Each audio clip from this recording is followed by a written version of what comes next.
लोग बचपन से देखते आए कि पिताजी कैसे नौकरी पाने के बाद खुद अपने लिए ना सोच के समाज और परिवार के लिए पुष्कर जी की पिताजी का जो संघर्ष रहा उसको देखते हुए मान्यवर काशीराम साहब के साथ हमारे पिताजी और पूरे जो है लोग मान्यवर काशीराम साहब के साथ उनके विचारों के साथ सहमत थे। लगा कि एक तरफ आंधी आ रही है, हर जगह मोदी मोदी नाम, इतने एडवर्टाइजमेंट, इतना प्रचार शायद ही पहली बार हुआ होगा कि कोई पार्टी बीजेपी चुनाव लड़ने के लिए इतना व्यापक मतलब उस समय माहौल ये बन गया कि लगता है कि कोई भी मैदान में होगा तो जीतेगा नहीं। और हुआ भी ऐसा ही कि प्रचंड बहुमत के साथ समाजवादी पार्टी से विधायक बनने का अवसर मिला, जबकि मुझे मात्र 15 दिन प्रचार के लिए क्षेत्र में एक भी सरकारी कॉलेज नहीं है जहां बच्चियां पढ़ सके, बच्चे पढ़ सके और जहां पे कम फीस देना पड़े। मोहनलालगंज में किन क्षेत्रों में सबसे ज्यादा विकास हुआ जो लगा कि हमारे विधायक बनने के बाद हमने ये बड़े विधायक? बिल्कुल सर, विपक्ष का विधायक होने के नाते अपने से जो बनता था, एक हमको निधि मिलती थी, उसके अलावा जो हमें सूचनाएं, क्षेत्र की जो भी समस्याएं आती थी हम उसको निस्तारण करने का प्रयास करते। तो संवाद बनाने के लिए, जनता के बीच में बने रहने के लिए क्या पहल करते हैं कि लगातार उनके बीच में हम बने? जनता जब आपको प्यार मिलता है, जब आपका सहयोग मिलता है लोगों का, तो आपको अंदर से बहुत इच्छा होती है।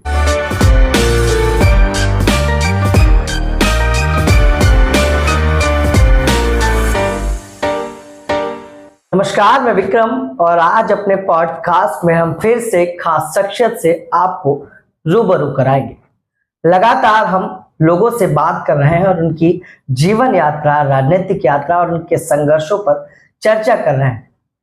कैसे वो समाज के लिए एक उदाहरण बने, इस बात को भी बताने का प्रयास कर रहे हैं। आज हमारे साथ खास मेहमान हैं समाजवादी पार्टी के कद्दावर नेता, पूर्व विधायक, उसके साथ साथ दलित पिछड़ों की आवाज बनकर उभरने वाले अमरीश सिंह पुष्कर। समाजवादी पार्टी से उस समय इन्होंने विधायकी जीती जब पूरे देश में एक ही नाम गूंज रहा था, हर जुबान पर मोदी मोदी की लहर थी। मानो ये लगता था कि विपक्ष की एक भी सीट नहीं निकल पाएगी। लेकिन उस भूचाल में उत्तर प्रदेश की राजधानी लखनऊ के मोहनलालगंज विधानसभा से उभर कर जीत कर सामने आए अमरीश सिंह पुष्कर और सदन में मोहनलालगंज विधानसभा के लोगों की आवाज को बुलंद किया। आइए अपने खास मेहमान से आपको रूबरू कराते हैं और उनका स्वागत करते हैं। पुष्कर जी बहुत बहुत धन्यवाद। विक्रम जी, क्या कुछ कहना चाहेंगे अपनी जीवन यात्रा के बारे में, मोहनलालगंज के बारे में, जहां से बड़े संघर्षों के बाद बड़ी सफलता मिली और आज भी उनके लिए कहीं ना कहीं संघर्षरत है? देखिए, हमारा जीवन या यूँ कहें कि हमारा परिवार शुरू से किसान परिवार रहा है जी। बाबा किसानी करते थे, पापा किसानी करते थे, गांव में थोड़ी बहुत खेती थी, साधारण बिल्कुल मध्यम वर्गीय परिवार, गांव से बिलोंग करने वाले हम लोग। पिताजी थोड़ा पढ़े, उसके बाद वो शहर में जॉब करने मिल गया उनको, तो वो जॉब करने लगे। लेकिन मैं देखता था कि जब वो जॉब करते थे, जब वो उस लायक बने, उस जगह पहुंचे, उसके बाद उन्होंने अपना पूरा जीवन, मतलब सरकारी नौकरी में रहते हुए अपना पूरा जीवन ऐसा रहा उनका कि वो जब उनको मदद मिलती थी अपने परिवार के लोगों को, अपने साथी संगी के लोगों को, अपने जान पहचान के लोगों को, वो हमेशा उठाने का प्रयास करते थे, उनको जागरूक करने का प्रयास करते थे, उनकी शिक्षा पे बात करते थे, उनको समझाते थे कि आप लोग किसी भी तरह से शिक्षा जरूर ग्रहण करिए। और वही था क्योंकि उस समय मेरे पिताजी परिवार के पहले ऐसे व्यक्ति थे जो गवर्नमेंट जॉब में आए और उसके बाद उन्होंने समाज को उठाने का काम किया। तो हम लोग बचपन से देखते आए कि पिताजी कैसे नौकरी पाने के बाद खुद अपने लिए ना सोच के समाज और परिवार के लिए बराबर सोचते रहे और बराबर वो उनके लिए काम करते रहे। तो वही सोच वहीं से हम लोग को भी जागरूक होती है, क्योंकि हम लोग छोटे समाज से थे। तमाम तरीके की दिक्कतें पिताजी को उठानी पड़ी, तमाम तरीके की दिक्कत, क्योंकि दलित समाज होने की वजह से भेदभाव तो कहीं ना कहीं चरम पे था उस समय, अब तो काफी कम हो गया है। लोग मान के चले पुष्कर जी की पिताजी का जो संघर्ष रहा उसको देखते हुए राजनीतिक की शुरुआत हो गई? नहीं, राजनीति की नहीं शुरुआत हुई, पिताजी के संघर्ष को देखते हुए समाज सेवा की शुरुआत हुई। समाज सेवा की शुरुआत हुई। उसके बाद जब मैं वकील बना तो वकील के समझ लीजिए कि मैं कभी, मेरा ध्यान पैसे पे नहीं रहता था, मेरा ध्यान रहता था कि किस प्रकार जी एक छोटा आदमी आ गया है हमारे, मैं इसको न्याय दिलाने की कोशिश करूं, कैसे इसको न्याय मिले, कैसे। जबकि अधिवक्ता तो कोर्ट में क्लाइंट ढूंढता है। हाँ ढूंढता है, लेकिन वो सब के साथ साथ पैसे को कभी इतना तहरीर नहीं दिया गया हम लोगों के द्वारा। ये कोशिश की गई कि जो है लोगों को न्याय मिले, और लोग हमसे जिस उम्मीद से हमारे पास आते हैं हम लोग उसको जो है धरातल पे उतारें और उनको न्याय दिलाएं, उनके लिए खड़े रहें और सुख दुख में उनके साथ बांटते रहें। यही सब हम लोग का शुरू से काम रहा, और यही वजह रही कि उसी के साथ हमारी समाज सेवा शुरू हुई। उसी के चलते चलते हमारा करीब 18-19 साल हमारी प्रैक्टिस हो गई। वकालत पेशे के दौरान कभी भी कोई ऐसा आरोप हमारे ऊपर नहीं लगा जिससे लोग कहें कि इनके अंदर जो है किसी प्रकार का एटीट्यूड है या किसी प्रकार के शोषण करने का है। सब कुछ भी मतलब लोग हमको जो हमसे जुड़ जाता था वो हमसे जुड़ जाता, छवि को बचाते हुए, छवि को बचाते हुए। और उसके बाद जो है हम वकालत भी कर रहे थे, समाज सेवा भी कर रहे थे। जो मोहनलालगंज से राजनीति में आके कैसे आए और आपकी राजनीति की शुरुआत का जो दौर रहा वो कैसे हुआ? देखिए, जब समाज सेवा आप करते हैं, शोषण के साथ साथ जब राजनीति के मैदान में आप आ गए तो बड़ा चैलेंजिंग आया होगा। नहीं, ऐसा था कि एक आदमी की एक अपनी विचारधारा होती है, एक अपनी सोच होती है कि हम लोग इस सोच विचारधारा से आगे बढ़ेंगे, इस सोच को विचारधारा के आगे बढ़ेंगे। कभी हम लोग मान्यवर काशीराम साहब के साथ, हमारे पिताजी और पूरे जो है लोग मान्यवर काशीराम साहब के साथ, उनके विचारों के साथ सहमत थे। कहीं ना कहीं उसको उनके ना रहने के बाद जब समाज में हम लोगों की आवाज़ उठानी हुई तो उस समय केवल, आज के समय केवल माननीय अखिलेश यादव जी हैं। हम लोग उनके विचार से प्रभावित हैं, उनके पीडीए की नीतियों से प्रभावित हैं, और उनका आशीर्वाद जिस प्रकार हमको मिला, पहले हमारी पत्नी प्रमुख बनी, तमाम क्षेत्रीय लोगों का योगदान रहा उसमें। फिर उसके बाद तुरंत ही 1 साल बाद मुझे विधायक का टिकट दिया राष्ट्रीय अध्यक्ष जी ने, और उस समय हम विधायक जीतने में कामयाब हुए। निश्चित तौर पे पुष्कर जी, मतलब ये नहीं लगा कि एक तरफ आंधी आ रही है, हर जगह मोदी मोदी नाम, इतने एडवर्टाइजमेंट, इतना प्रचार शायद ही पहली बार हुआ होगा कि कोई पार्टी बीजेपी चुनाव लड़ने के लिए इतना व्यापक प्रचार कर रही है। और अब मतलब उस समय माहौल ये बन गया कि लगता है कि कोई भी मैदान में होगा तो जीतेगा नहीं, और हुआ भी ऐसा ही कि प्रचंड बहुमत के साथ सरकार आई। फिर उस समय टिकट की जब आपको ऑफर आया तो आपने सोचा नहीं, यह कहा नहीं कि यार अब इस समय आप मुझे टिकट दे रहे हैं तो बड़ा दुविधा वाली बात है। देखिए, इतनी बड़ी पार्टी का टिकट मिलना बड़ी सौभाग्य की बात होती है, और वो टिकट हमको मिला। लेकिन उसके साथ साथ जो क्षेत्र की जनता का प्यार था उस समय, जो हमारे किए गए कार्य थे या किए गए जो जनसेवा थी, उसका लोगों ने हमारे नेचर से वाकिफ थे। और मैं सबसे बड़ी बात कि मैं वहाँ का लोकल रहने वाला, तो लोकल रहने की वजह से हमारे 10 हजार रिश्तेदार हमारे विधानसभा में प्रॉपर डायरेक्ट रूप से हमसे जुड़े हुए हैं। तो कहीं ना कहीं इन सब चीज़ों का लाभ मिला, लोग भरपूर तरीके से हमारा समर्थन किए। और 2017 में मोदी लहर के बावजूद माननीय अखिलेश यादव जी के आशीर्वाद से हमको समाजवादी पार्टी से विधायक बनने का अवसर मिला, जबकि मुझे मात्र 15 दिन प्रचार के लिए मिले थे, और 15 दिन में कहीं भी एक होर्डिंग मेरी नहीं लग पाई थी, क्योंकि उस समय होर्डिंग लग नहीं पाती। समाज सेवा रही इतने सालों की, कहीं ना कहीं उसका फल मिला सर। हाँ मिला, उसी का फल मिला, क्योंकि जब राजनीति में आप आ जाते हो तो आपकी बात में दम हो जाता है। आप किसी से भी किसी के लिए लड़ सकते हो, कहीं भी जाके उसकी बात हम लोग उठा सकते हैं। तो जो राजनीति में पद होने के बाद आपका कद कहीं गुना ऊपर उठ जाता है। तो अगर आपको समाज सेवा के साथ राजनीति में पद मिल जाना और उसके बाद काम करना लोगों के लिए बहुत अच्छा लगता है, बड़ा सुकून देने वाला होता है। अच्छा सर, विधायक बनने के बाद जो पहली प्राथमिकता थी, आपने क्या तय की थी कि पहली प्राथमिकता मेरी ये होगी?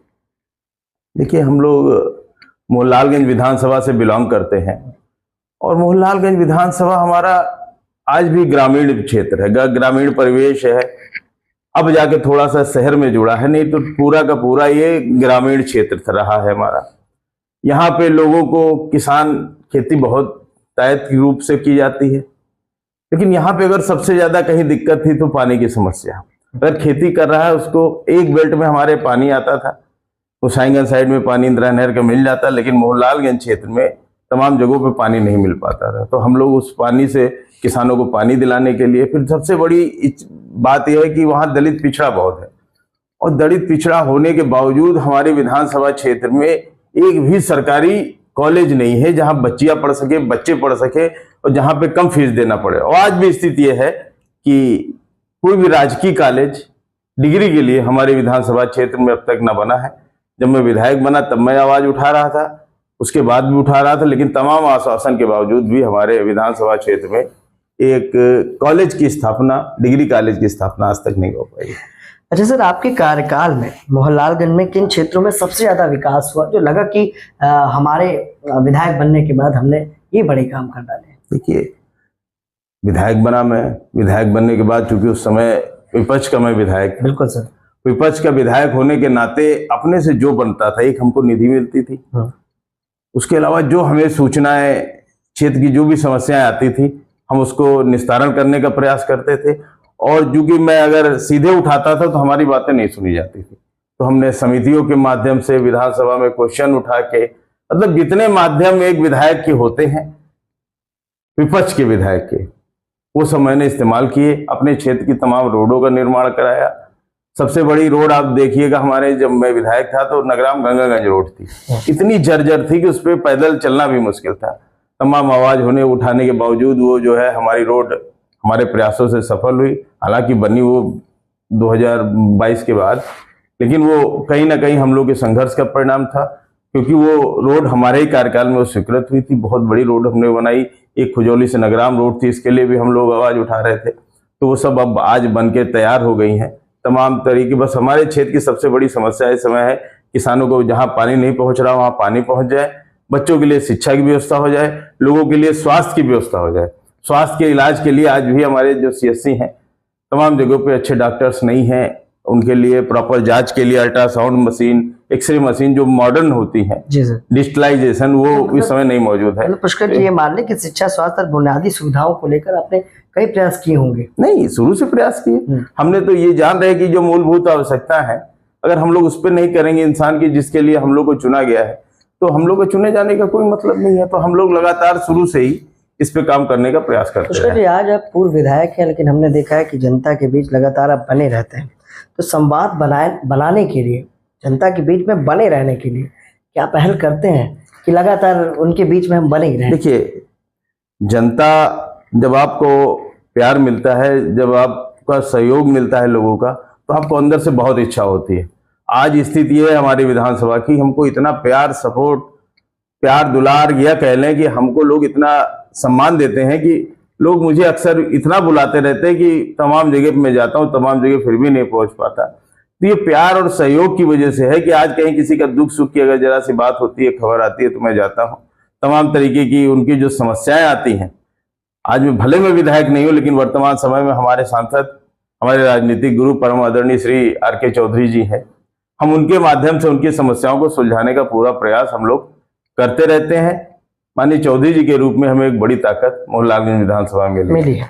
सर, क्या लगता है आज मोहनलालगंज जो विधानसभा है, असली मुद्दे जो है उस विधानसभा के, क्या लगता है सरकार उसको नजरअंदाज कर रही है? क्योंकि मैंने सुना है पूर्व में बीजेपी के ही सांसद थे और मौजूदा समय में बीजेपी के विधायक हैं, तो क्या लगता है इस विधानसभा की बात सदन तक अब उठ पाती है, या कभी सुना आपने कि मुद्दे उठाए जाते हैं?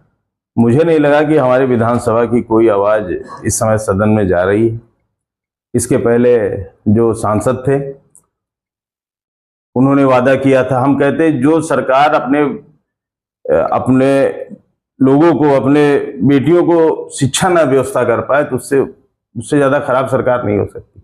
अगर आज हमारे जहाँ पे बड़ी संख्या में दलित लोग रहते हैं, पिछड़े लोग रहते हैं, आज उनकी बच्चियां हाई स्कूल इंटर के बाद शिक्षा नहीं ग्रहण कर पा रही हैं, तो सरकार पे इसको सोचना चाहिए।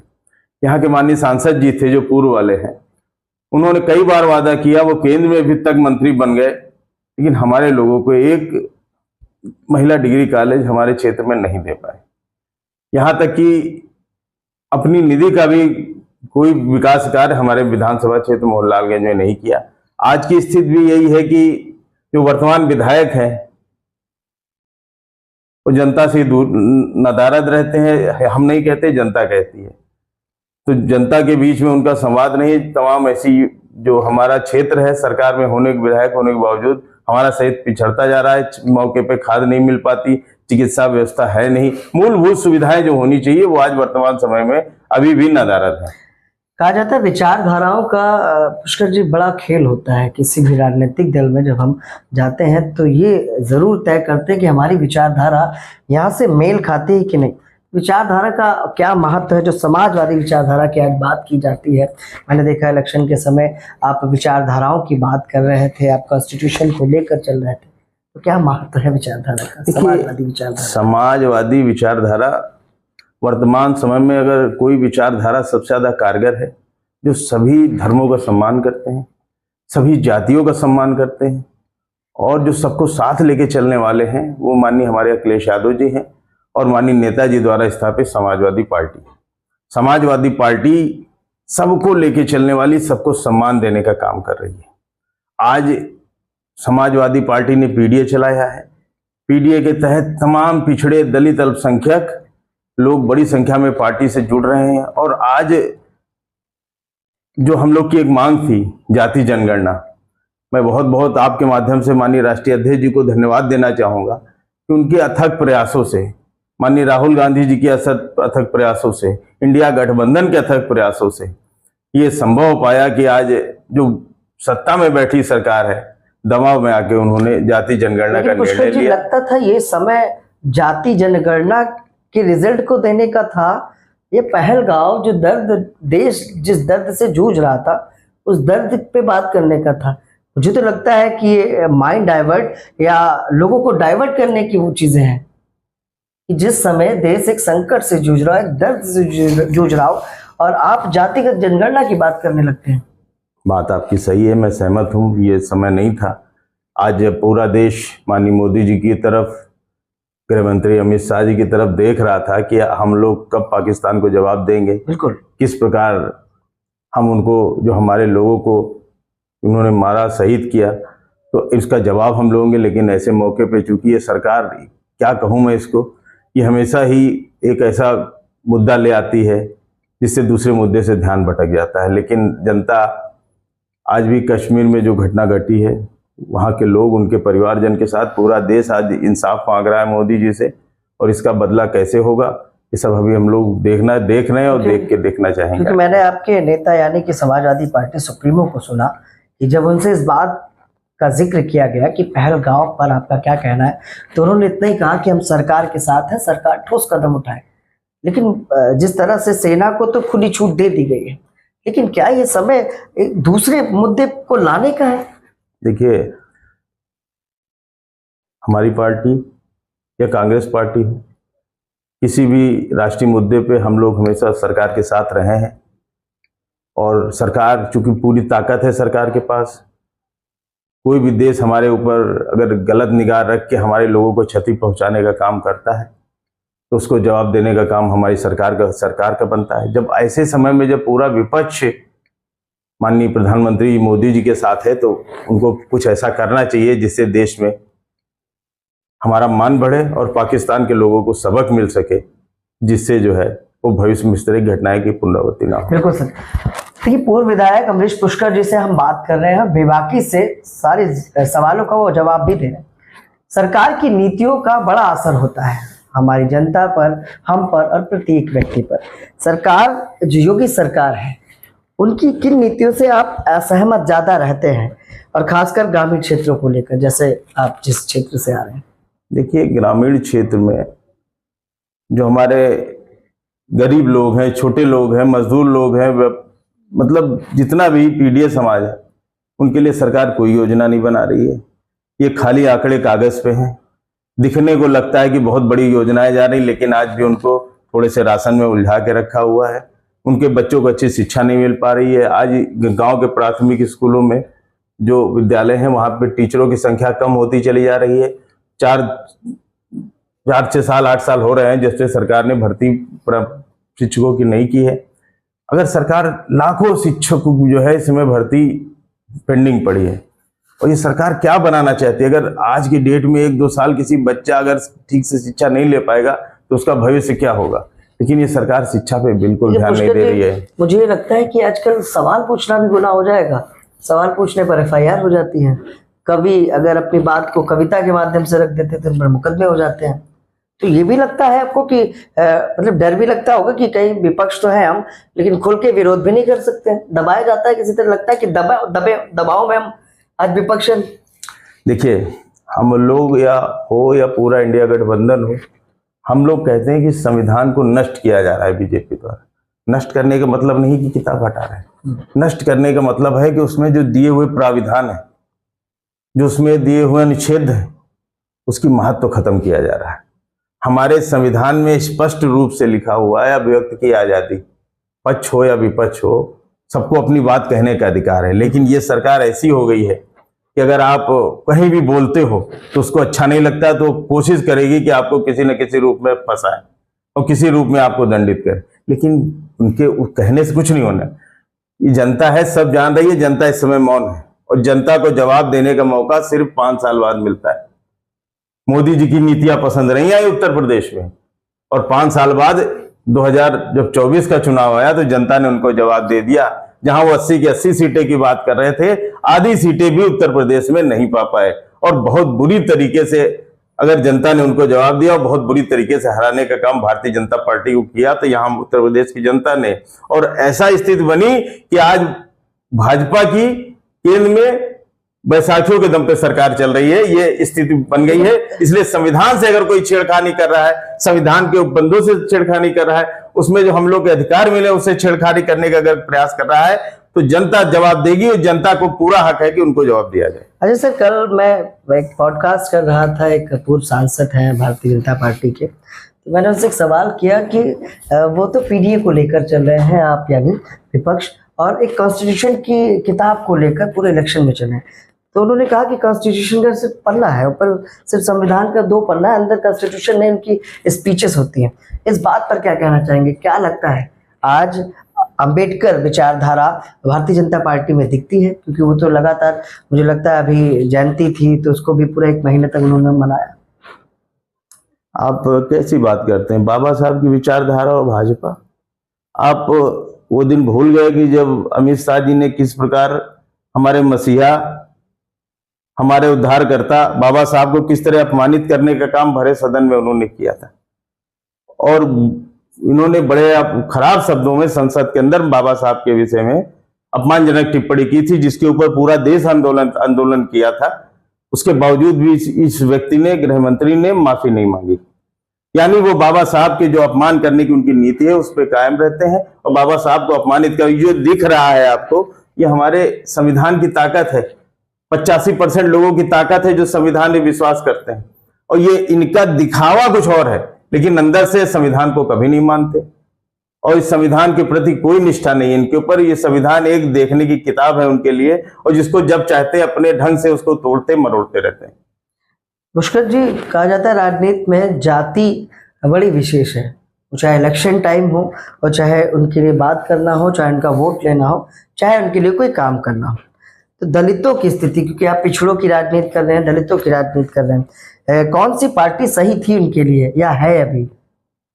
जैसे मैंने सुना है कि दलितों का शुरू से विश्वास बसपा में रहा है और बसपा में उनकी संख्या ज्यादा रही है। तो आज क्या कारण है कि बसपा से लोग टूटकर सपा या कांग्रेस या बीजेपी में जा रहे हैं? देखिए, आपकी बात से मैं पूर्णतः सहमत हूँ। दलित कहीं ना कहीं से, जो एक मान्यवर काशीराम साहब जो आज हमारे बीच में नहीं है, उन्होंने कहीं से एक आंदोलन जलाया और दलितों को, मतलब उनके विषय में कहा जाए, काशीराम की नेक कमाई तूने सोती कौन जगाई। जो दलित अपने अधिकार के प्रति कुछ जानता ही नहीं था, उसको जगाने का काम किया तो मान्यवर काशीराम साहब ने किया। मान्यवर काशीराम साहब से एक आंदोलन चलाया और उसी का परिणाम रहा कि यहाँ पे बसपा पूर्णतया सरकार में आ पाई। लेकिन आज बसपा की विचारधारा खत्म हो चुकी है। मान्यवर काशीराम ने जो उसकी खड़े किया था वो सब खत्म हो चुका है। आज बसपा पूरी तरीके से दलितों की आवाज उठाने में सक्षम है। अगर आज की डेट में कोई आवाज उठा रहा है दलित पिछड़ों की, तो वो केवल और केवल माननीय राष्ट्रीय अध्यक्ष श्री अखिलेश यादव जी हैं। और पूरा दलित समाज, वंचित समाज, अगर पूरी तरीके से अल्पसंख्यक समाज अगर किसी की ओर आशा भरी नजरों से देख रहा है तो माननीय हमारे अखिलेश यादव जी हैं। अखिलेश यादव जी ही ऐसे नेता हैं जो दलित पिछड़ों का इस समय भला कर सकते हैं, उनको संविधान की मुख्य धारा में जोड़ सकते हैं, उनको लिए रोजगार की व्यवस्था कर सकते हैं, उनके लिए किसानी के लिए अच्छे उपयोग के सामान की व्यवस्था कर सकते हैं, और उनके लिए अच्छी शिक्षा की अगर कोई व्यवस्था कर सकते हैं तो माननीय श्री अखिलेश यादव जी। अच्छा सर, आपकी जो विधानसभा है वहाँ स्थिति क्या है इस वर्ग की, समाज की, दलितों की क्या स्थिति है आज भी सर? हमारी विधानसभा में इस समय स्थिति ये है कि अगर कोई दलितों की बात उठा रहा है तो माननीय अखिलेश यादव जी, और बड़ी संख्या में दलित समाज आज माननीय अखिलेश यादव जी से जुड़ रहा है, समाजवादी पार्टी से जुड़ रहा है। और इसका जवाब 2027 में जब मोहनलालगंज के साथ साथ पूरे प्रदेश की जनता माननीय अखिलेश यादव जी के साथ खड़ी दिखाई देगी और वो भारी बहुमत के साथ अच्छा, मान लेते सरकार बनाएंगे। मान लेते पुष्कर जी को एक मौका और मिला 27 में, तो क्या करेंगे दलितों के लिए? क्या प्लान बना रखा है कि कुछ तो मुझे करना है? अगर मुझे मौका मिला तो ये समझ लिए दलित पिछड़े नहीं, मैं सर्व समाज के लिए काम करने वाला हूँ।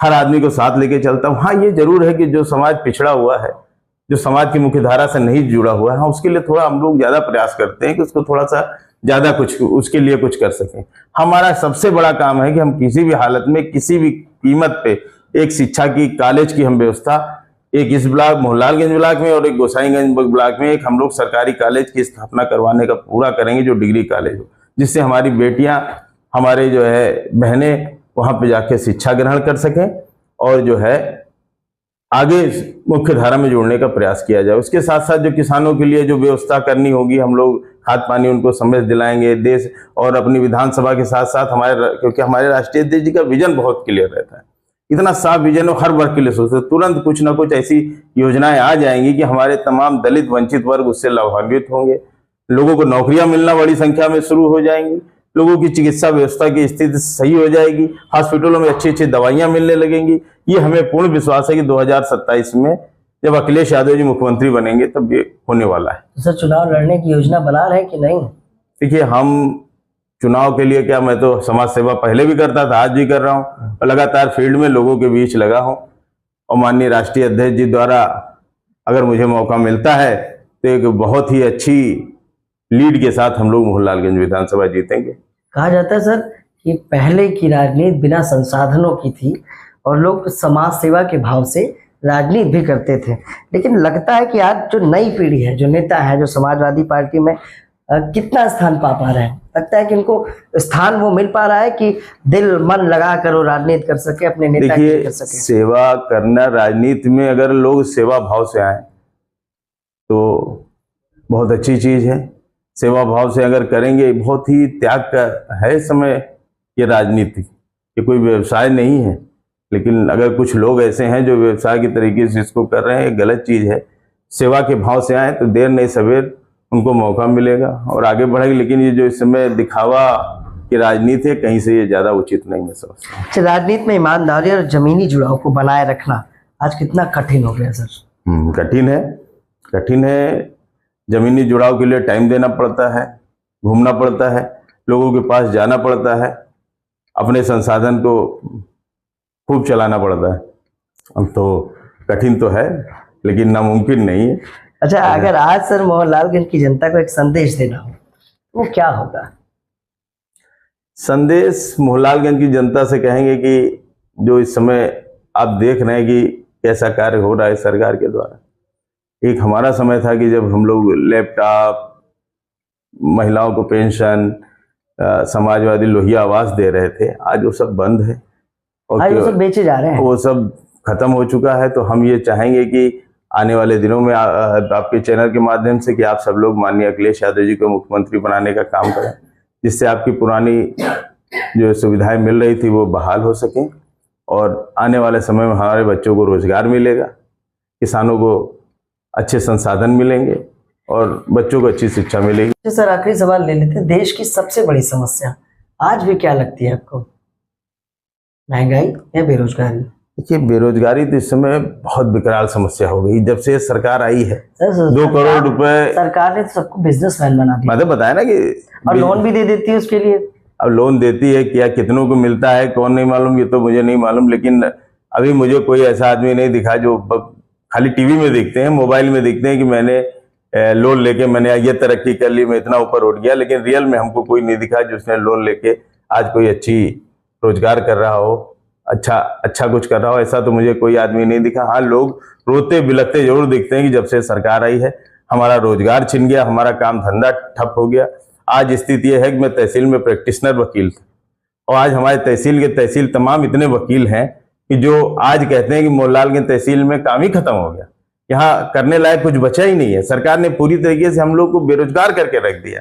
तो ये खाली एक जगह की स्थिति है, कोई ऐसी जगह नहीं है जहां सरकार के प्रयासों से लोगों को अधिक रोजगार मिला हो। सरकार रोजगार खत्म करने का काम कर रही है, इसलिए ये जनता जो है जो 2027 में इनको खत्म करने का काम कर रही है। बहुत बहुत धन्यवाद। धन्यवाद।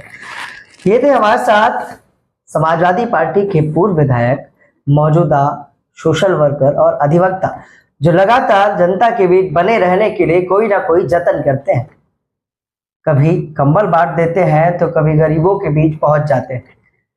विपक्ष में रहते हुए उनके क्या सपने अधूरे रह गए, कैसी उनकी राजनीतिक यात्रा रही और किस तरह से वो प्रदेश के लिए और मोहनलालगंज की जनता के लिए एक बड़ा उदाहरण बने, इस पॉडकास्ट में आज हमने आपको दिखाने का प्रयास किया है। उम्मीद है हमारा पॉडकास्ट आपको पसंद आ रहा होगा और इसी तरह से हम खास शख्सियतों से आपको रूबरू कराते रहेंगे। आज के पॉडकास्ट में बस इतना ही। नमस्कार।